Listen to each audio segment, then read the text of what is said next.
I don't know. We'll see. We are going to be looking specifically at a couple of writers this time who are women.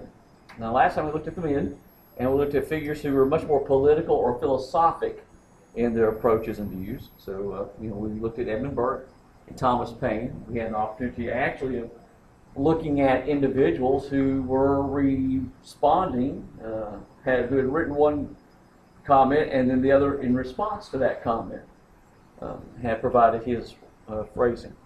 So what that does is we have the they say I say, which is done in 1301. Here our school. So here's what Burke says. Well, here's what Paine said. And so we actually had individuals writing in that same time, responding to one another.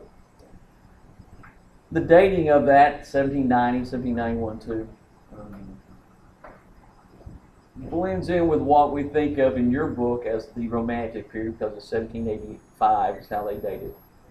I commented that some people look at the publication of Lyrical Ballads in 1798 as the official start of Romanticism. So these people are laying a foundation that the Romantics are going to build from. You're not going to get the named individuals of Romanticism until a little bit later. Those individuals are William Wordsworth, Samuel Taylor Coleridge, Lord Byron, Percy Bysshe Shelley, John Keats. Those are going to be your really major Romantic figures. And as such, when Coleridge falls away due to illness and addiction, when Byron and Shelley and Keats, not in that order, they're actually in the inverse order. Keats dies first, and Shelley and Byron. When they die away fairly early, you're left with only Wordsworth as the hallmark of the Romantic movement, which is why Romanticism starts trailing away. And in your book, by 1830s, typically they say it's really over. Some will stretch it, as I said, till 1850, which is the year that Wordsworth dies. So they say, well, with his death, it clearly is over. It is and it isn't. I mean, there are aspects to Romanticism that we see for quite some time. There are aspects of Romanticism that we see even earlier than the official recognized date, whether you go 1785 or you go 1798. The premises basically are vaulting from other reactions, and that's what I was trying to look at for you guys last time. Burke, most people would not say is a Romantic. That's, and most people will look at Thomas Paine and say he's really not Romantic either. That they don't fit in with that particular school of thought. What they do have, though, is a consideration that man has a role in the world, and that the world then is more than just a structured society in the sense of this is the way it is, this way it will always be. That there can be changes, alterations, that man can do different things. Burke himself acknowledges that there are rights that man has. That they are basically inherent rights. That man is part of a world that, yes, there's a society, a government that's created, but there's also another aspect, there's a world. And Burke himself discusses that. Those are going to be parts that the Romantics are going to build from. What we also see, and this is in your textbook, this is the introduction, for those of you, that little introductory material. They have a section in the introduction, mine is on page 5, it says Revolution and Reaction, where they're discussing about England going through what they call it, what your editors term the ordeal of change. This is the Romantic period introduction. So you just look for they have a heading called Revolution and Reaction. It's just in that little introduction. First few pages, very front of the book. This is the comment. And if you can't find it, that's okay. You just have to listen closely to me. Isn't that wonderful? It says England was experiencing the ordeal of change from a primarily agricultural society where wealth and power had been concentrated in the landholding aristocracy to a modern industrial nation. This change becomes part of what the Romantics react against. They say we're getting too far away from man's roots in nature and we're becoming this industry-driven world. And that's what the Romantics said. Look what industry has done to us. Look what businesses and factories have led to. And yes, it leads to prosperity to a certain extent and for certain people, but it doesn't provide other benefits that man needs. If you have the Longman book, they have a nice little chart, the Longman Anthology of English Literature. They have a little chart in which they present the details of how quickly the population in urban areas grow. The population of London more than doubles in just a matter of a few years. The urban settings grow tremendously because people leave farms and seek jobs where the jobs are, where the factories are being built. The aristocracy used to, and does for a little while also, all the way up to about the middle of the 1800s, used to figure wealth by the amount of farmland and production off that farmland that one could have. The estates in the country would, produce so many pounds a year, in the sense of dollars. They could count on an income of 15,000, 16,000 pounds a year, which would be quite a large amount at that time. Where you could literally live for about 200 pounds a year and live a decent life. Well, these agricultural farms, as we would probably call them now, large estates where they grew crops, where they also raised farm animals, sheep, etc., became part of it. The factories would come in, and originally the aristocracy did not want to be part of that because that's tainted money. It's not, heritage. It's not inherited property, etc. You're making money. Well, eventually the nobles started recognizing, wait, we've got to deal with these people because we're raising sheep. They need our wool, and so suddenly farmland started changing. More and more sheep were raised. Aristocracy started investing in mills, and factories. They started having that aspect. Trade becomes more and more important. Alterations to the world take place. What happens, though, is that it's still a male-dominated world. It is a world where you are to follow the prescribed pattern. You're, in England, expected to be an Anglican. You are a member of the Church of England. You are to be a supporter of the crown. Means the Hanoverian line. You are expected to fulfill your obligations, which means you, as a male, you have a job or you have your property that you watch over. And of course, you have your family that you are to take good care of. You are to watch over. You are to make sure things run properly. And that includes making sure that your wife and your daughters understand their roles. In also the introduction, the editors of the book offer this comment. See if I had it. Yes.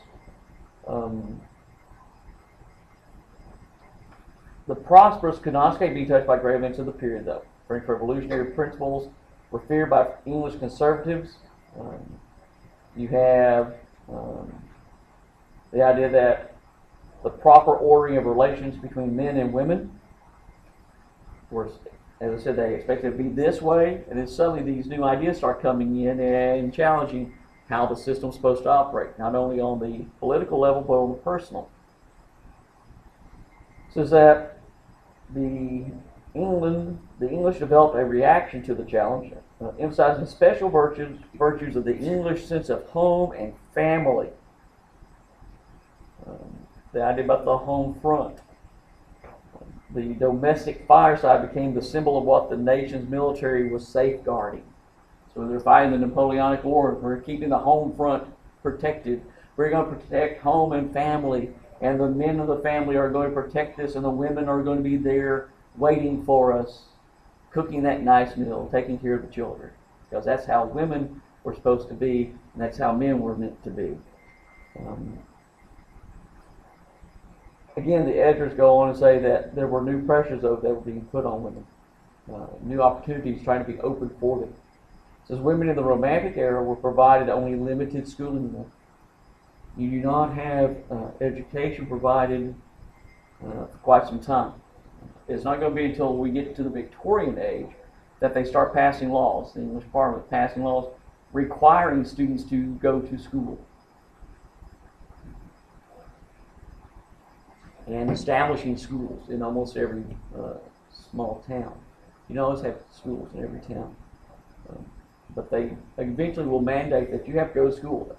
First, I think it was till age 10, then age 12. You had to go to at least age 12 for school. But women were not always expected to go for school. Very limited opportunities. Definitely the idea about college education, not part of it. I believe it's either 1840 or 1848, quite some time from this, starting of the Romantic periods. 1840s, before the University of London will admit the first woman. It's the first university to do so. The editors go on and say that women were bereft of legal rights. What happens, though, is that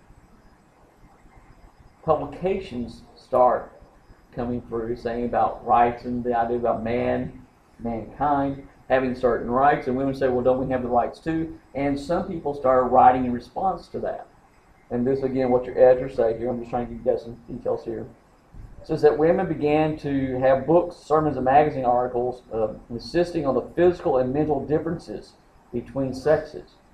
That women were instructed to accept their roles in life, which involved child rearing, housekeeping, nothing more. And so, because of these rights, and everybody's talking about rights of mankind, and the women question, well, don't we have the rights too? Then here comes these articles. Well, no, not really. You're only women. And as women, this is what you're supposed to focus on, because this is what's important for you. Now, ladies, how would you feel about that? You wouldn't like that. Some of the women didn't like it either, but they had very limited opportunity. What are you going to do about it? How, though? What are you going to rebel with? You don't even have the right to vote. You know, now go cook your dinner. I'm going to clean your house. And then he has, guess what he has the right to do? He has the right to have you literally, because if you act in a certain way, so you can say, well, she's gone crazy. Oh, no. And he can have you locked up, committed. You can be committed. It's not just rule, you know, that's not just the law in England, it's laws everywhere. There's a, you know, in America that was also considered allowable. They really could do that. They could have you removed, if he doesn't want to have you locked up, it's being crazy, they can have you removed, you know, he can divorce you, and he would maintain the children. And then you would be you would literally be bereft of everything. You wouldn't have any money. He would not have to pay you alimony. There's no such thing as child support that you need to get. You'd be out on your own. And you probably would have to go back home to your parents if they would take you back in. Limited. These are some of the aspects that are almost, I think I mentioned either last time or time before, that the Romantic era has a great deal of contradiction to it. There's a contradictory atmosphere to it. Here are people advocating how man should have natural rights, that man should be free to make choices, man should be free to do what he wants. But when people act that way, then you suddenly have condemning words offered. You have,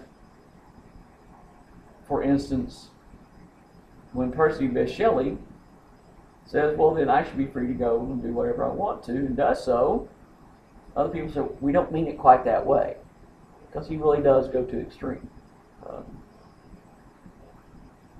But women, hearing all this, seeing all this, listening to people praise about, you know, freedom and man's rights, And how about women? Well, no, you don't.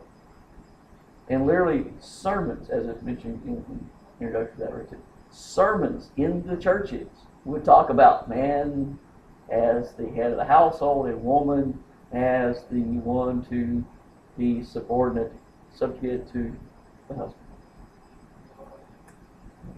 It raises some points. Yeah. Again, with the edgers, I'm going to read a couple of comments and then before we look at the writers. It says there's this paradoxical byproduct. This idea of this new nationalistic rhetoric talking about what we should be, and then as opposed to what a woman should be. It says that a woman's private virtues now had a public relevance of. Woman was supposed to be pure, she was supposed to be responsible, she was supposed to be devoted and loving and caring, because that's what our country's like. Now, give you an idea, in this country, think about it. The image that is often associated with our country is that first image that the immigrants saw as they came across on Ellis Island, right? Lady Liberty. Lady. Female figure. And so therefore, the female figure with all the virtues that a woman is supposed to possess, all the outstanding qualities, becomes symbolic. And therefore the women were expected to live up to that image. That, oh, you're supposed to be this kind of person. And the women go, yeah, but we're also people. We can think. And the men say, no, don't you worry your little head about that. Leave the thinking to us men. The result is that a woman's place becomes questioned. You wind up having women entering the field of writing and publishing. 1811, Jane Austen publishes her first novel. Now it's acceptable because it focuses on a woman, but that also raises some issues. You have, in your book, uses the term blue stockings, women who were educated, and some men would say more than they should have been. But you have what we call blue stockings. And we start seeing, though, women writing and champion causes and offering views. And many of these women did so in situations where they were having to deal with very, very difficult circumstances, challenging circumstances. One of the first, and I'm just going to call up something, but that's not working, so we won't do that. One of the first of these women writers who attracted attention, in your book you have the poetry, but she also wrote prose. And I was going to show you a couple of excerpts from her prose, and that's not going to work, so never mind. This is Anna, or sometimes referred to as Annie, Barbeau. Barbeau is her last name. She was actually, her maiden name was Aiken. She does get married. She comes from a family that was dissenters, which means they were not members of the organized Church of England. Not everybody agreed with the Church of England, so you had people who had broken away from it, forming their own religious groups. And many were, shall we say, grouped together, I almost use the word lump, into a identified, hey, somebody come in? Maybe not. I heard a little tab there. I thought maybe someone was coming in for it. They were basically sort of all put together, even though they did not necessarily have the same religious attitudes and views, but they were put into this group called dissenters. People who did not agree with the Church of England's stance on a number of issues. And so she was born into that family, which one is a positive, but also had negative aspects as well. The editress in the book phrased it this way for you. It says she received an unusual education. That's their term for it. It's unusual because she received one. Her father taught at the Warrington Academy, and the book labels it as a center in Lancaster of the nonconformist community. And he was the minister and also an instructor there.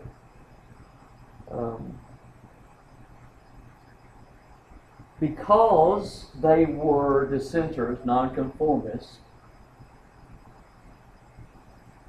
anybody who did not accept the Church of England stance could not be admitted to the major universities. Oxford, Cambridge. Because, of course, those had affiliations with the Church of England. Which is what got Shelley in trouble when he was at school, because he and a friend published and we'll talk more about him later, in a couple of weeks, he published a pamphlet called The Necessity of Atheism. You don't do that at a church-related school. That gets you in trouble. He was expelled. Well, Aiken, the minister, having separated from the church, part of the nonconformists, his children, he has a son, could not attend the school. Which he thought, okay, fine, then he'll teach his own child what he thinks his child should learn. And along the way, his daughter also becomes instructor. Again, the editors of your book give you some details.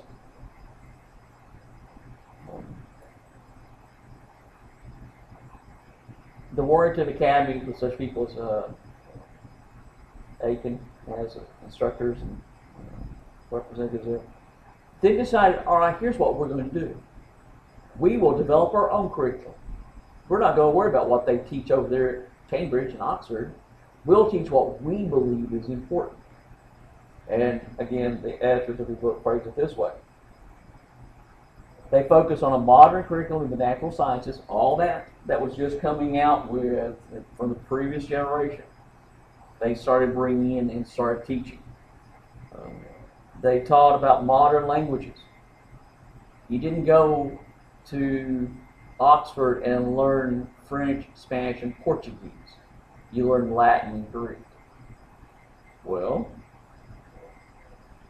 Warrington, we'll teach you French. We'll teach you Spanish. We'll teach you languages that you're going to actually use when you go and travel the world. They taught modern chemistry methods.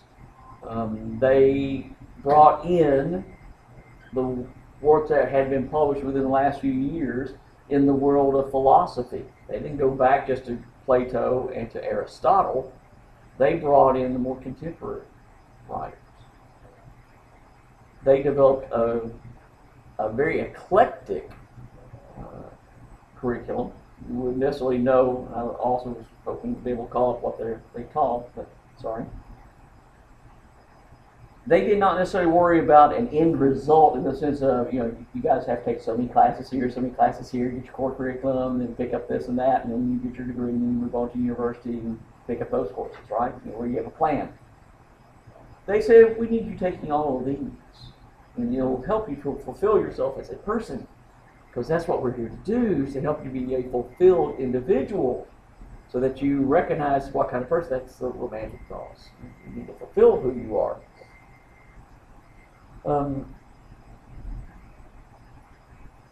The editors phrase it this way. This progressive educational program deviated significantly from the curriculum scarcely altered since the 16th century that was applied by the old universities. They changed things up.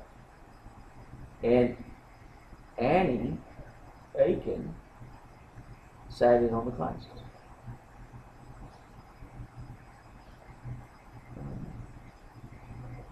Says the benefits she received was that the centers offered this versatility for what she's able to do later. She actually convinces her father, though, when she's fairly young, like 10 or 12, she convinces her father to teach her Latin and Greek, because she wanted to read some of those works that he had in his library, because again, he was a very educated man. So she convinced him to teach her Latin and Greek also.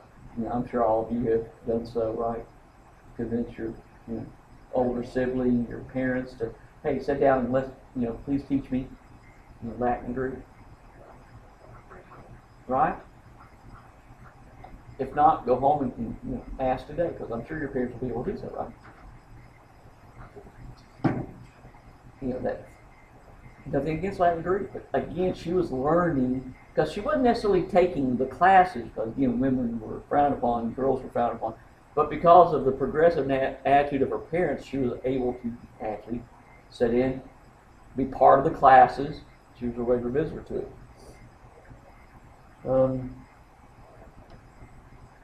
Her life is a little interesting because eventually what she winds up doing, she starts teaching at the Warrington Academy. She advances to that part where she starts taking over some of the courses when she's older. She stays home for quite some time. She doesn't get married for until she's 30s.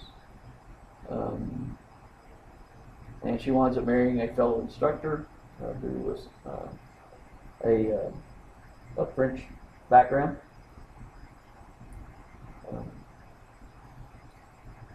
Her reputation starts, as it says here, for those of you that will interpret about her, when she publishes her first collection of poems in 1773. She's just about 30 at the time this happened. She'd already had achieved some, I don't want to call it notoriety, but because that has a negative aspect. She had been discussed in certain circles because of the perspective that some of her lectures and her courses that she was teaching had taken, and it had attracted attention. When she publishes this collection, and the title is called Poems and Miscellaneous Pieces in Prose, when she publishes that, it does attract some attention. Your editor's phrased it this way. The books, because the poems came out in Miscellaneous Pieces in Prose, they were published separately and then later they were put together into one volume. The books immediately established her as a leading author. That's all it took. Boom. Because, one, it was a novelty. This is a woman writing this stuff. And she did not try to hide underneath the pseudonym of a man, as many writers will do.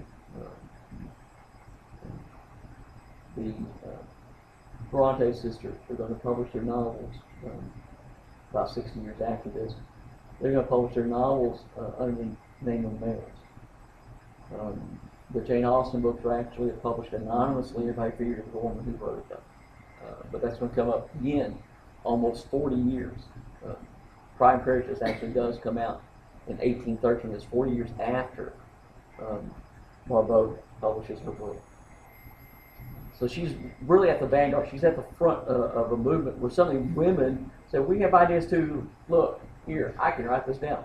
Her brother John, who also was a professor or instructor at the school, wrote the intro to it and praised his sister and talked about how fine of a mind she had and how capable she was and that women should be looking. He had very nice comments.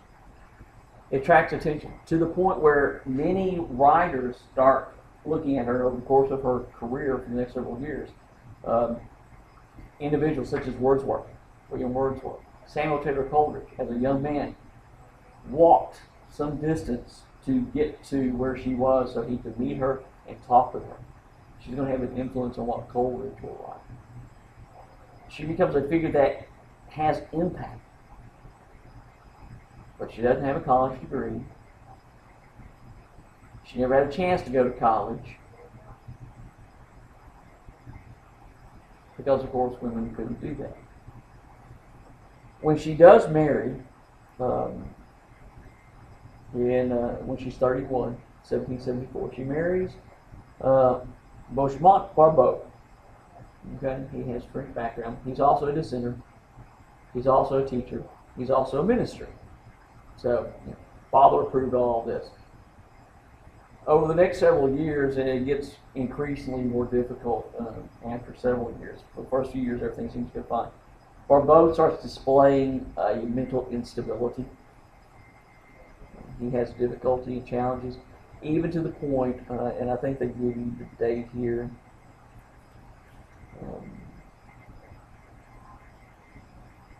No, they don't. Again, that was one of the aspects I was going to try to call up.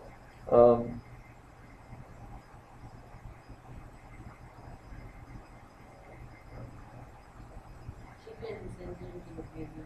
Yeah, he winds up having this breakdown, full breakdown, where he attacks her with a knife.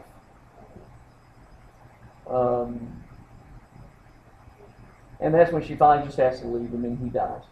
Um, as it says, his increasing mental instability necessitated the closing of a school. They had set up their own school eventually when they had left the Warrington Academy. They set up their own school. They get people coming in, they're the instructors. But he gradually starts having breakdown after breakdown. They close the school. She focuses on writing. He at times will try to still be a minister. He'll still try to do some guest lecturing, etc. But eventually it becomes to the point where he's totally incapable. And as I said, becomes very violent. And she has to leave.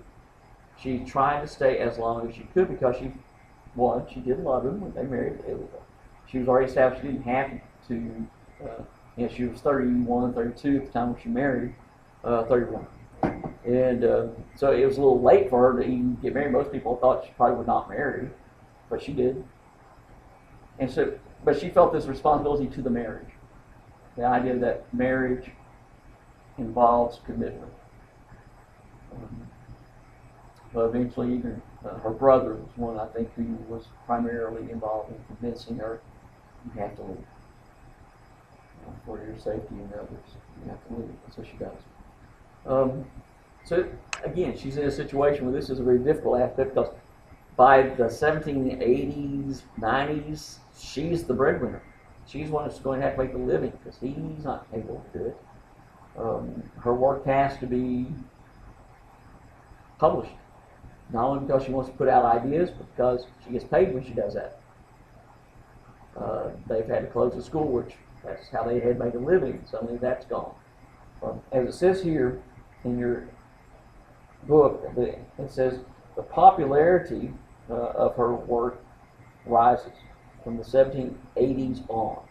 What she winds up doing, it says the first one was the 1778, 79, but she actually starts really in the 80s and 90s because she takes what she did in 1778 and redoes it and republishes it. She recognizes there's a market for children. So she winds up writing books as the lessons for children, hymns and prose for children. She winds up writing books really aimed at the children's market.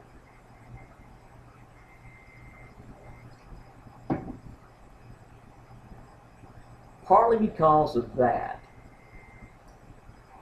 Barbauld really has not received as much critical attention as some of the other writers of this era. For a long time, she was viewed as being only a children's writer, and therefore not a serious writer at all.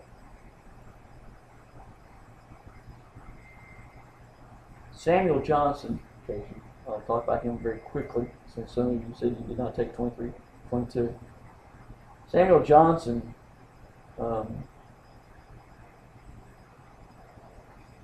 made this comment.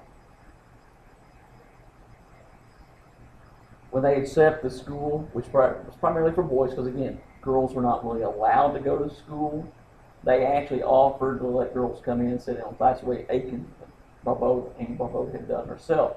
But technically, only boys could be sent to school and pay tuition and etc. like that. So when they set the school for boys, fairly young boys, I think it would range from like age 7, 8 up to about 12, 13. They didn't try to do anything further than that.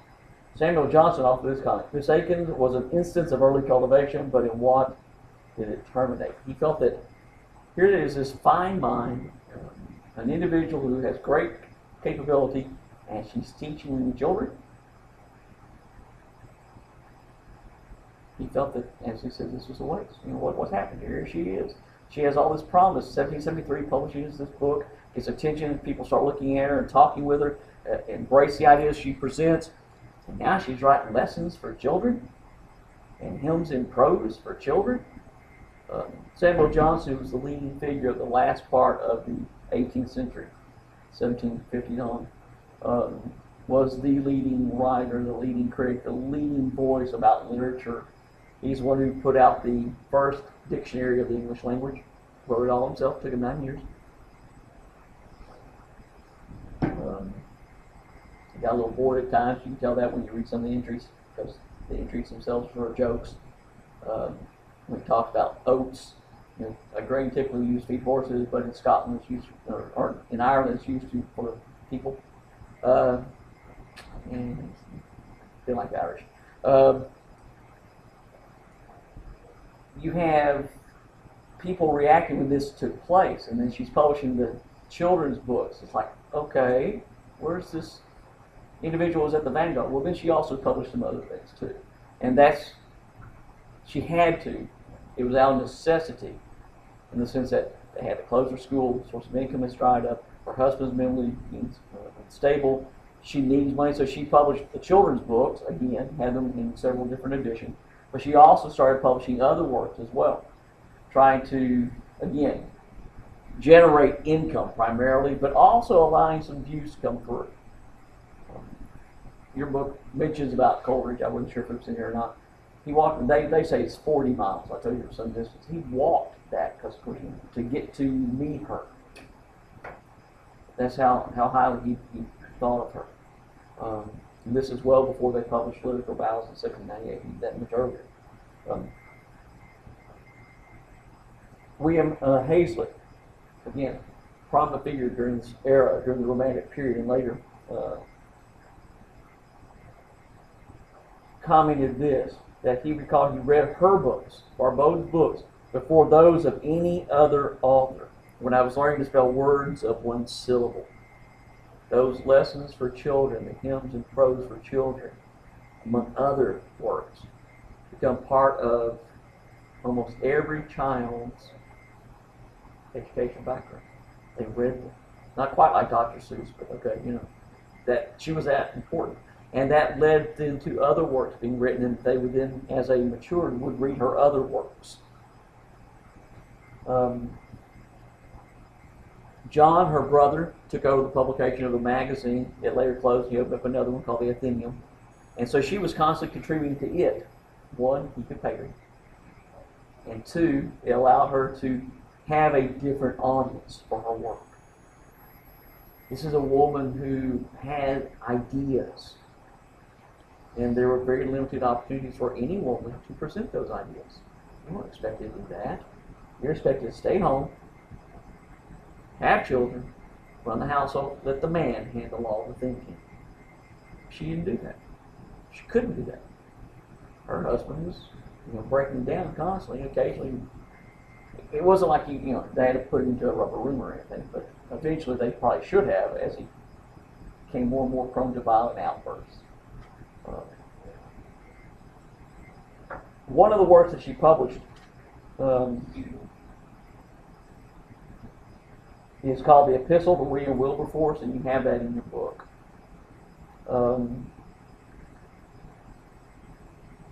It is her poetic comment, although she also wrote prose comments. She wrote a number of different, what we would call pamphlets or free publications, small essays, etc. that were published against the political practices of the English government. Remember, she was raised in the nonconformist descendants, so she would do that. William Wilberforce really speaks out against the English slave trade. And the English are not going to outlaw the slave trade until the early part of the 19th century. She's about 20 to 30 years before any steps are taken. Eventually what will happen is that the British are going to outlaw the practice of trading slaves. And then a few decades after that, a couple of decades after they pass that law, they're going to then pass a law outlawing slavery totally. They didn't get rid of the slaves at first. They still had them in England for quite some time. Well, she's publishing The epistle we will Wilberforce in 1791. She's ahead of, by over a quarter of a century, she's ahead of the parliamentary act that's going to outlaw slavery, in which she speaks out against it. This was not one of the poems that was included in Lessons for Children. Okay, this is one of her other ones. She was an individual who had a number of associates. Some of the finest minds of the era would come and meet with her and talk with her. Joseph Priestley, everybody knows Joseph Priestley, physicist. Okay, well, family friend. She was very. He was one of the ones who also tried to urge her to leave her husband at one time because he said, you just can't, you should not stay in this situation. To help pay for their lifestyle, to keep them up, she not only wrote, she also, thanks to connections with her brother John, she worked as an editor. Other people's works were sent to her, and she would advise them and comment and edit those.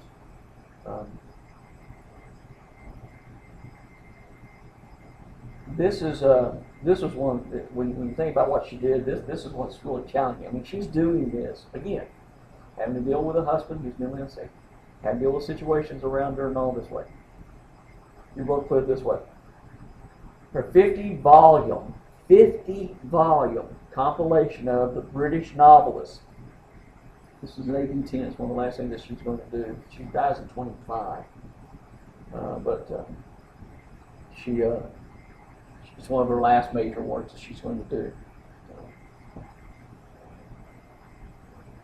She did a 50-volume compilation about British novelists. Now, this is before, of course, you have, this is a year before Austen makes an appearance with Sense and Sensibility.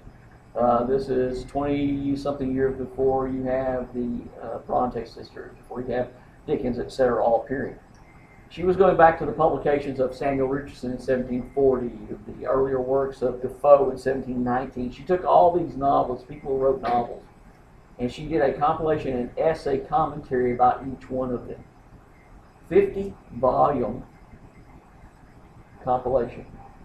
As it says, as Eric put it, was the first attempt to establish a national canon in fiction.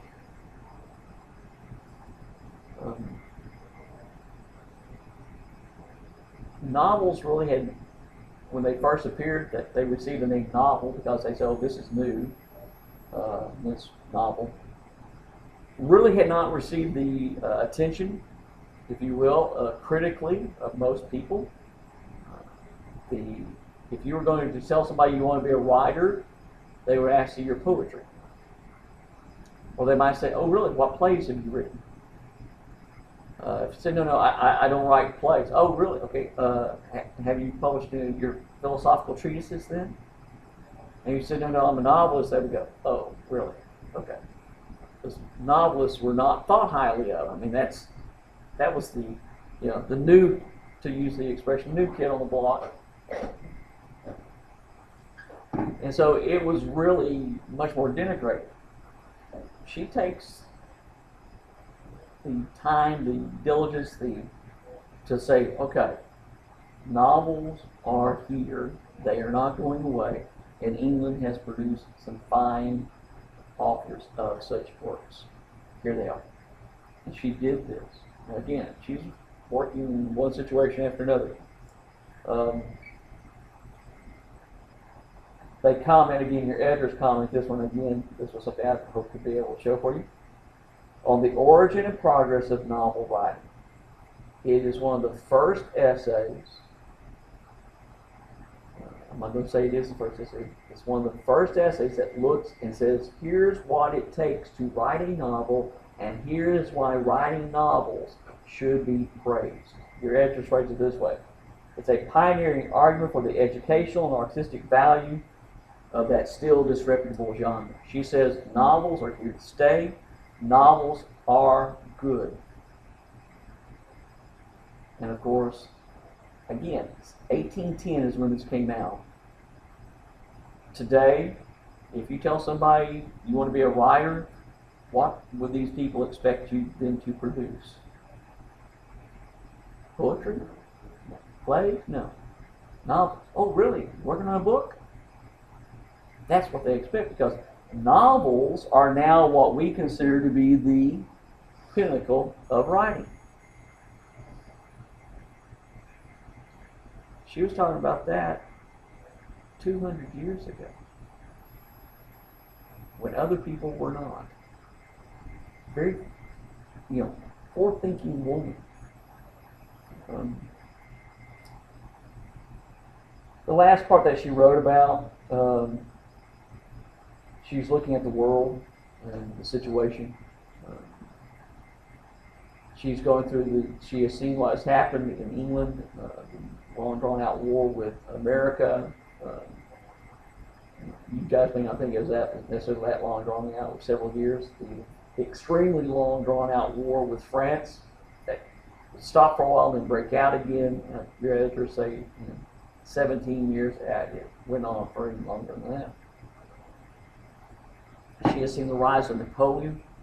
She had seen the aspect of the French Revolution with the Reign of Terror. She has seen the outbreak of changes constantly.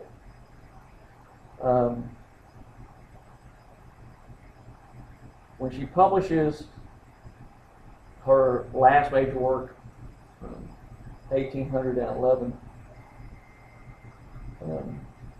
critics weren't too happy with it.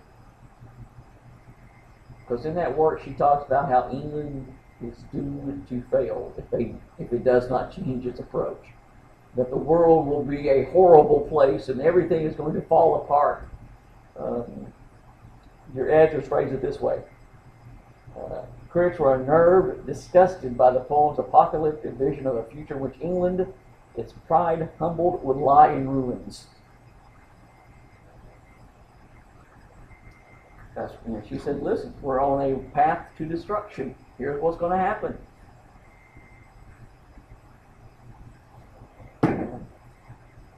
The government officials weren't too happy with this either, because basically it was condemning their political practices.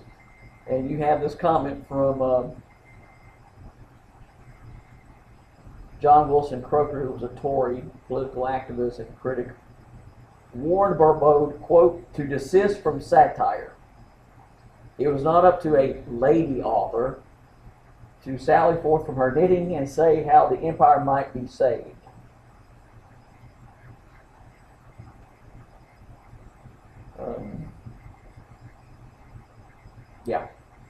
A lady author, go back to your knitting. About that time, she had some bouts of ill health for a while, and her husband, of course, was dead, so she wound up moving in with a niece of hers, and she really doesn't publish anything else. Your editors note that she did keep writing, she just didn't get anything else published. Part of it was the political climate. People didn't really want to have to take on her work anymore. Part of it was changes that were occurring. Part of it was also the fact that the novel that she had praised, those were on the rise in popularity, and she didn't write novels. When she did die in 1825, there was a number of works that were found that she had written that had never been published. They were eventually collected and published.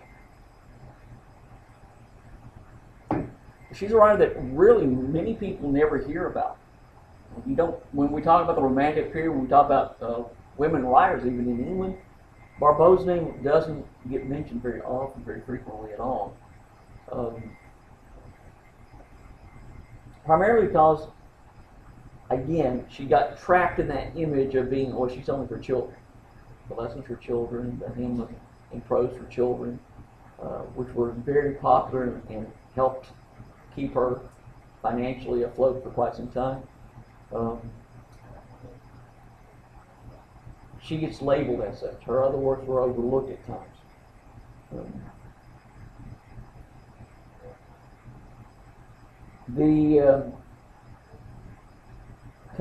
The first poem that you have in the book is called "A Mouse's Petition."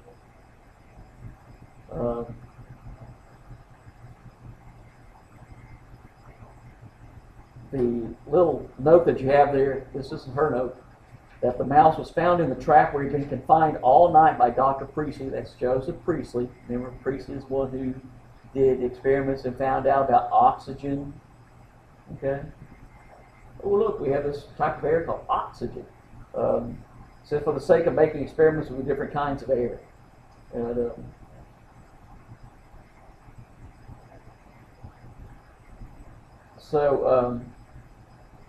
you have a little footnote about this one. It says the imagined speaker, probably the mouse, is destined to participate in the experiment that led Priestley to discover phlogiston or oxygen. Tradition has it that when Bermode showed him the lines, Priestley set the mouse free. Okay, I'll let the mouse go. So the poem was many times referred was a favorite to assign students for memorizing. And then you have the little epigraph from the Aeneid: to spare the humbled and to tame and war the proud. That's what the little part there means. This is a poem that, again, it's speaking like as if it's mouse. Some people say, oh, it's lighthearted. There are aspects to it that can be taken in different ways. For instance, the last stanza of this poem. When destruction lurks unseen, which men like mice may share. Destruction unseen, which men share. So whether you're a man or a mouse, cliche expression there, destruction lurks. Destruction can occur. And so there's a different aspect to it.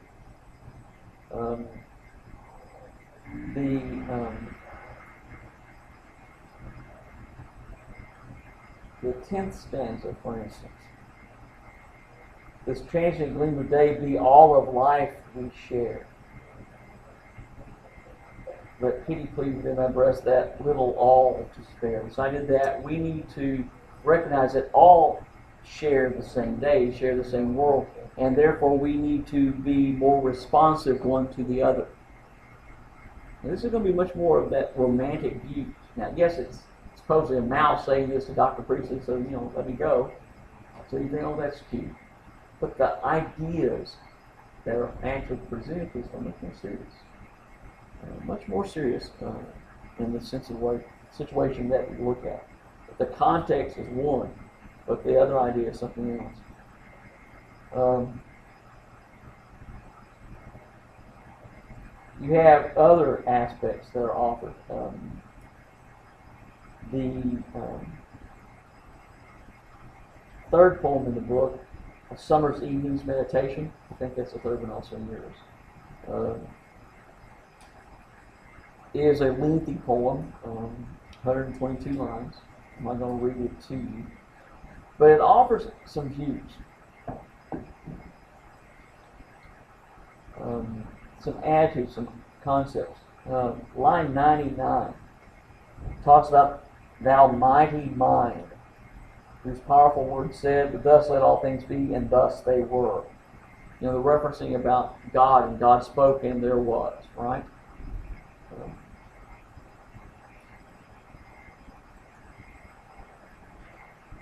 She raises questions in the next line, though. When she raises, okay, God, you spoke, and everything worked. Where are you now? Basically, where shall I seek thy presence?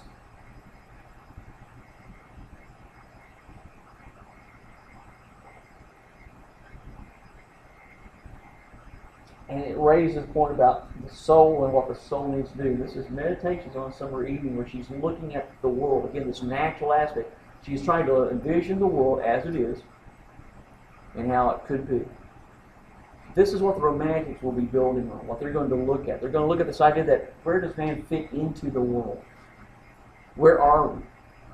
The Bermode was raising those questions. And you'll see the date on this poem, 1773.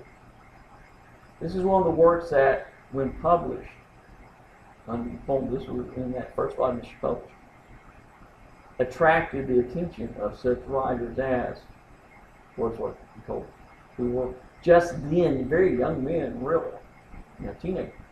And they start reading these, and that's why Coleridge will later walk 40 miles to go see her. to ask her, what do you believe? What are your thoughts? What are your views? So we're not going to look at Wilberforce. I mean, she makes some really strong comments about this idea of morality, what is right, what is wrong, and what England needs to do to correct itself because it's acting the wrong way in regard to the slavery issue. But the next work that you have is called The Rights of Woman.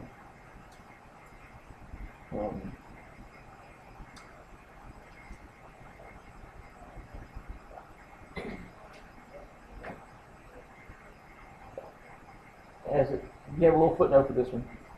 But this is a response to Mary Wollstonecraft, who later becomes Mary Wollstonecraft Godwin. She's going to be the mother of Mary Shelley. Mary Wollstonecraft had written A Vindication of the Rights of Woman, where she explained what it is that women need to be considered, how they need to be, and she had used Barbauld's poem about painted flowers, showing that women who are capable sometimes get caught up in the gender identity situation. So Barbauld writes his poem, we think, in response to it. The fact that it's called The Rights of Woman, so you can take that. She did not publish it with a little note. I'm responding to you, Mary Wollstonecraft, but we gained the impression. Because of the ideas. She talks about woman too long degraded, scorned, oppressed. Gird thyself with grace, collect thy store. Thy rights are empire, urge no meaner claim.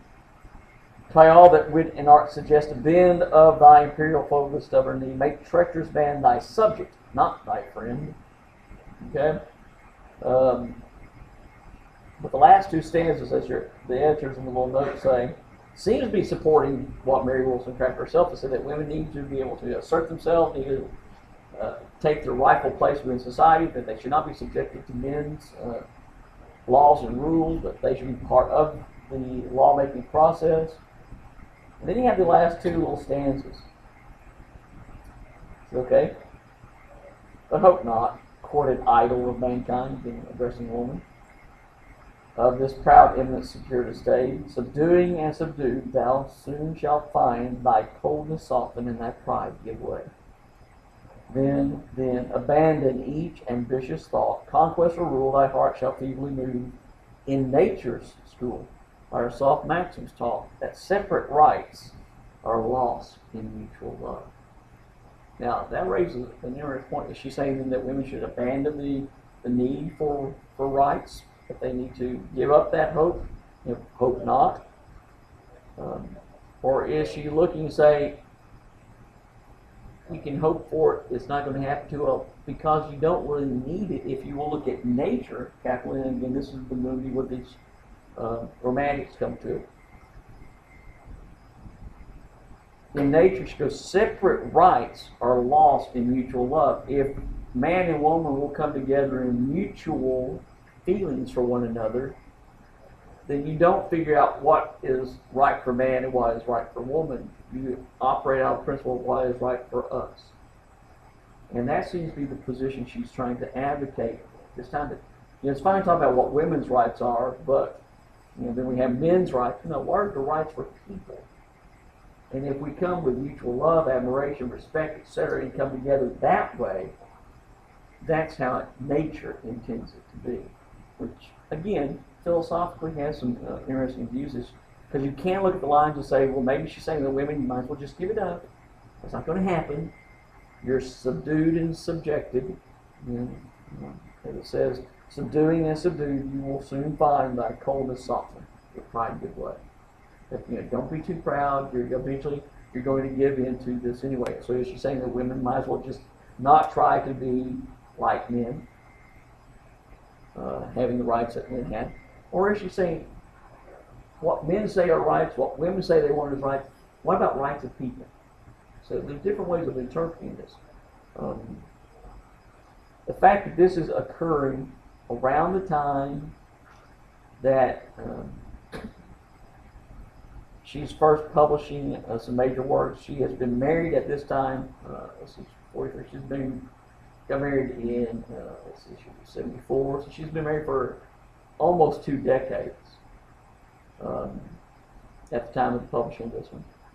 And she has put up with quite a bit the last several years of that second decade of marriage because of her husband's situation.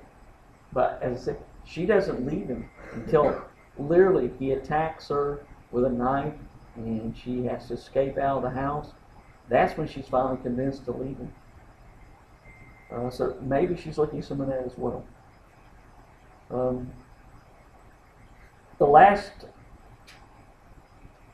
Next to the last poem we have is Washing Day, and that's an interesting poem as well. But the last poem we have is called The Caterpillar. And this particular work, some people look at and question, is she serious about it or what? But the Romantics who look at nature and the natural imagery, this is one of the poems they really liked. Because the way this respect, even for the smallest of creatures, the caterpillar, is it the second line? Yeah, thy little life is safe. Because I cannot harm thee now, thy little life is safe. So it's decided that we need to respect nature.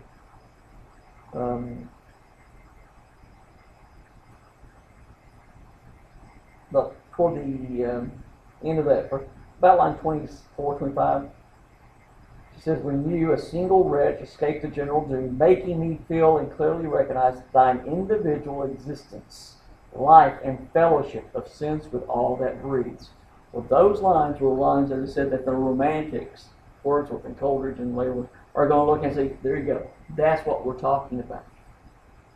That there's a fellowship of sense with all that breathes. We are part of a world, and we are unified in all. We cannot separate man from nature. We should embrace it as part of who we are. Those are the lines they look at. That's why I said this becomes a really popular poem for the Romantics. Those lines alone speak or embrace or, praise the very tenets that the Romantics are going to advocate. That's the idea that they look at.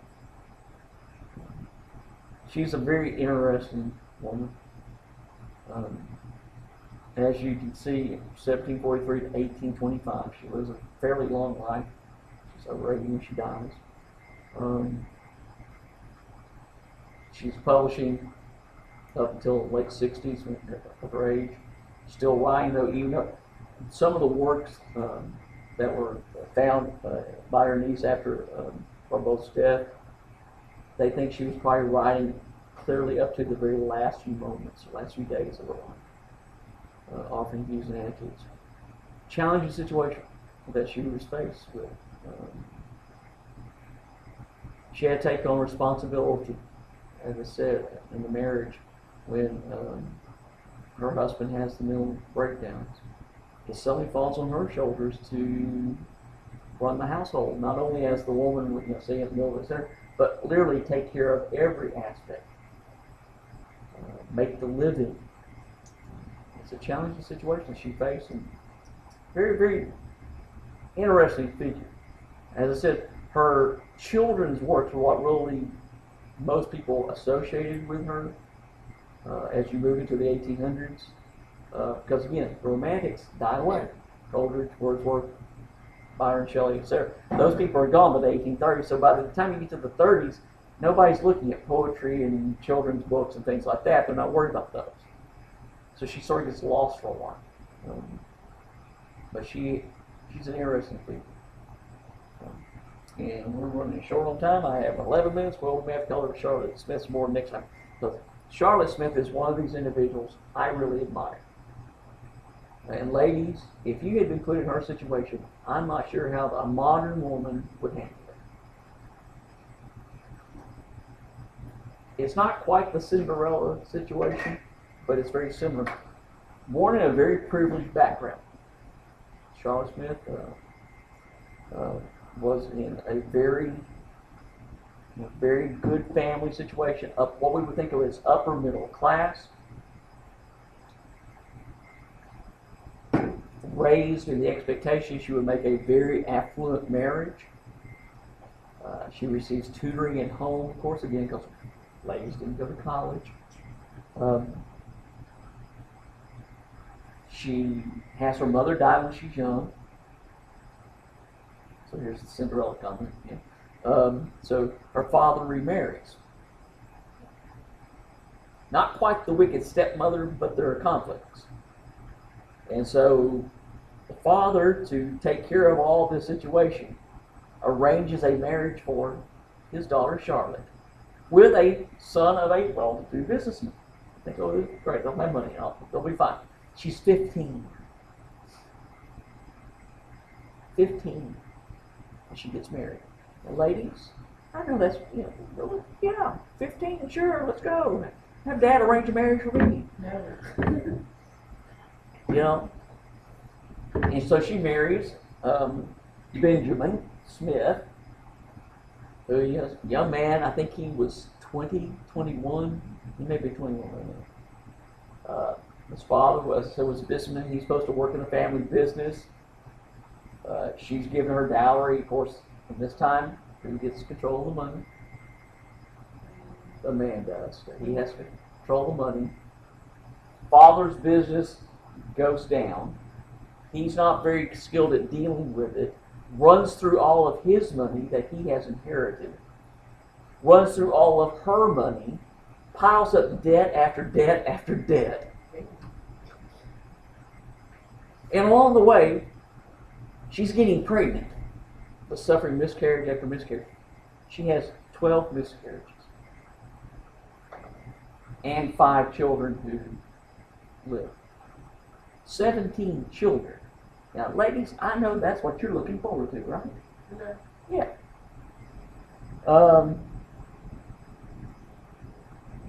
It is one situation after another, after another, after another that she faces. They said 12, a dozen children. Okay, 3 of them died in infancy or child. She actually had some miscarriages too, so she did have 12. I was thinking on, certainly.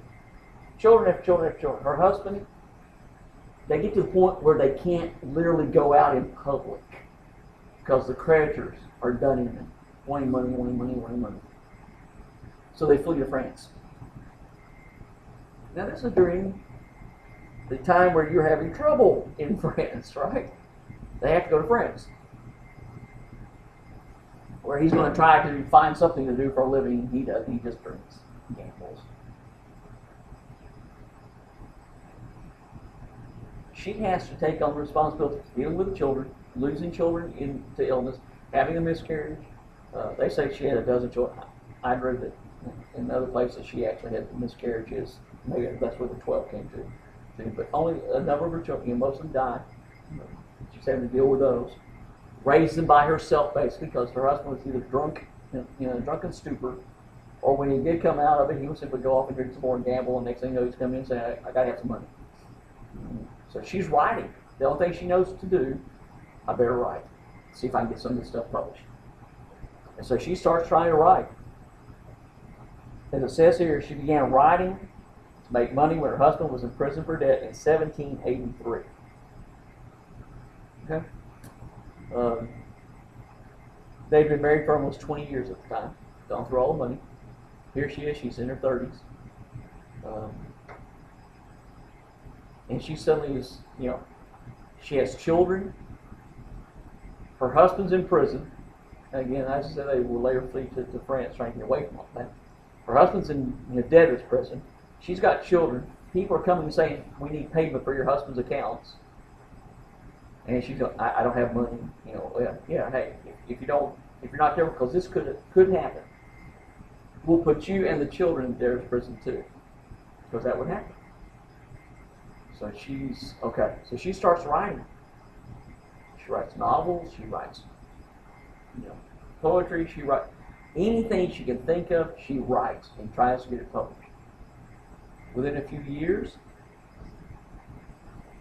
she's making money. She gets her husband out of debt, they have a little bit of money, and guess what happens? Because she's a married woman.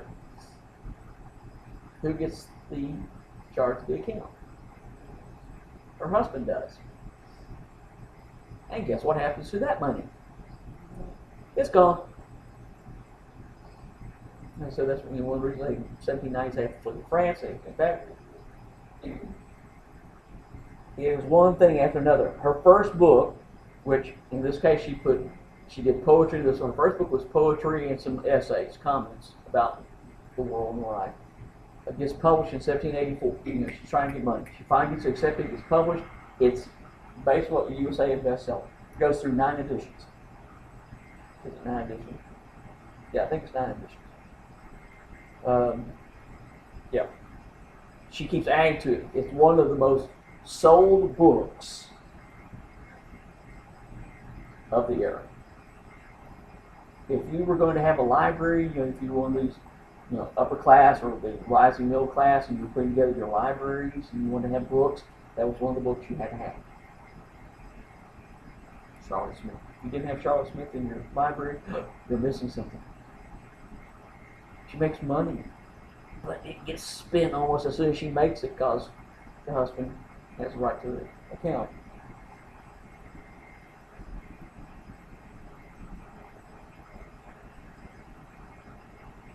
She starts writing more and more novels. They mention a few in your book. She wrote books for children. When Barbeau was writing the books in the 1790s that became very popular, the lessons for children, the hymns in prose for children, a new market opened up, and Charlotte Smith jumped right into it, saying, okay, I can do that. I tell stories to my children all the time. Trying to quiet them down, keep them comfortable, get them to bed, so they can ignore their fathers over there snoring drunk or railing and abusive and whatever else. She said, okay, so she started writing children's stories. This is a comment that was made.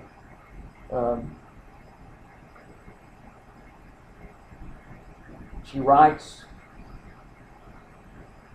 a book in 1793 is a 800-line blank verse poem called The Immigrants. As I told you, they had to flee to France at different times. The conference is scheduled to end in 2 minutes. Okay, I hope that they're on there, because I haven't seen anybody today.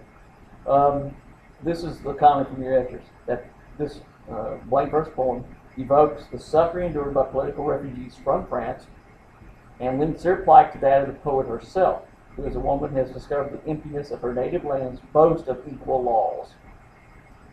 And so in that work, when she puts that in there, whoops,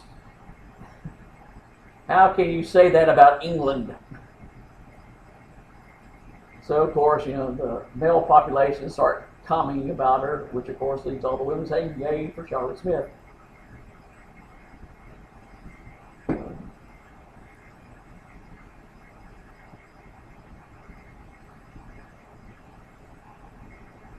You have Smith's poetry. Again, she's writing novels and children, but she stays with poetry, which was what she first had published with sonnets in 1734. This is how your editors phrase it. The sonnet form that she chose to use in her initial writing, 14 lines, etc., was considered old-fashioned poetry. It was not what poets in the 18th century were writing. That was old-fashioned. Oh, Shakespeare did them, Milton did them, okay, yeah, John Donne, early part of the 17th century, he did them, but that's old-fashioned. You're supposed to be writing other things now. So the sonnet was considered almost an archaic form.